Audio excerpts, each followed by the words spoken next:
આશા worker બહેનો તેમજ આશા facilitator બહેનોને આપવામાં આવેલી ઓનલાઈન ટેકો કામગીરી તાત્કાલિક સ્થગિત કરતી માંગણીઓનું નિરાકરણ લાવવા બાબત રાજ્યના તમામ અર્બન હેલ્થ સેન્ટર ખાતે તેમજ તમામ પ્રાથમિક આરોગ્ય કેન્દ્ર ખાતે આશા વર્કર બહેનો તેમજ આશા ફેસિલિટેટર બહેનોને ટેકોની ઓનલાઈન તમામ કામગીરી કરવા માટે આધુનિક આરોગ્ય કેન્દ્ર પરથી આદેશ આપેલ, પરંતુ આ કામગીરી કઈ રીતે તાત્કાલિક ધોરણે શક્ય છે? સૌથી પહેલાં તો ટેકોની ઓનલાઈન કામગીરી કરવા માટે સારી ક્વોલિટીનો મોબાઈલ જોઈએ, જે આશા વર્કર બહેનો પાસે નથી। તેવા સંજોગોમાં તો રીતસર અમુક અધિકારીઓ ગરીબ બહેનોને વ્યાજે રૂપિયા લાવીને પણ મોંઘો મોબાઈલ લાવી ફરજિયાત ટેકોમાં ઓનલાઈન કામ કરવા માટે દબાણ આપી રહ્યા છે, તો શું આ યોગ્ય કહેવાય?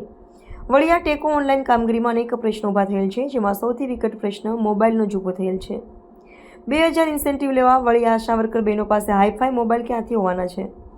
ગુજરાતની તમામ આશા વર્કર બહેનો રાત દિવસ સતત આરોગ્યને લગતી તમામ સરકારી યોજનાઓને જન સુધી પહોંચાડીને મેન્યુઅલ તો બધું જ ફિલ્ડનું કામ કરી જ રહી છે, તેમ છતાં તમારે એ જ મેન્યુઅલ તમામ કામગીરી ઓનલાઈન કરાવવી છે, તો એ મુજબ સારી ક્વોલિટીના મોબાઈલ આપો તો પહેલાં, અને બીજું કે જો લાભાર્થીના ઘરે ના હોય, એ બહાર ગામ કોઈ પ્રસંગોપાત ગયેલો હોય અને એ જ દિવસે એનો ફોટો અપલોડ ના થાય તો ઇન્સેન્ટિવ મળશે, એવું કહેવામાં આવ્યું છે।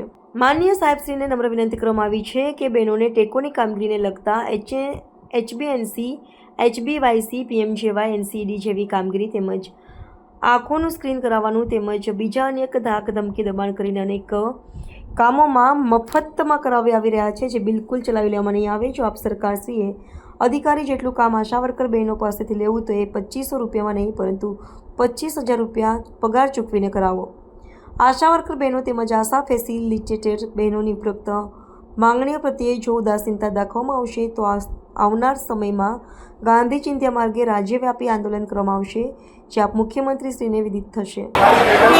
મારું નામ પટેલ અમીષાબેન છે, કામરેજ તાલુકા, અને આજે અમે સરકારશ્રીને રજૂઆત કરવામાં આવ્યા છે કે અમારી જે ઓનલાઈન કામગીરી કરવામાં આવે છે તેના માટેની રજૂઆત અમે કરવામાં આવ્યા છે। આજે શું માંગણી હોય તમારી સરકાર? અમારી સરકારને એટલી જ માંગણી છે કે સમાન કામ ને સમાન વેતન, અમને જે ઇન્સેન્ટિવ આપે છે તેની પ્રથા બંધ કરો અને અમારો પગાર ફિક્સ કરો। કામગીરી કરવામાં આવે છે? અમારી પાસે સરકારની બધી જ કામગીરી આશા વર્કર પાસે કરવામાં આવે છે। સરકારની એવી કોઈ જ કામગીરી નથી કે જે સરકાર જાતે કરી શકે, બધી જ કામગીરી આશા વર્કર જાતે કરે છે। આજે કેટલી બહેનો અહીંયા આવ્યા છે? આજે અમે 400 થી 500 આખા સુરત જિલ્લાની બધી આશા વર્કરો ભેગા થયા છે।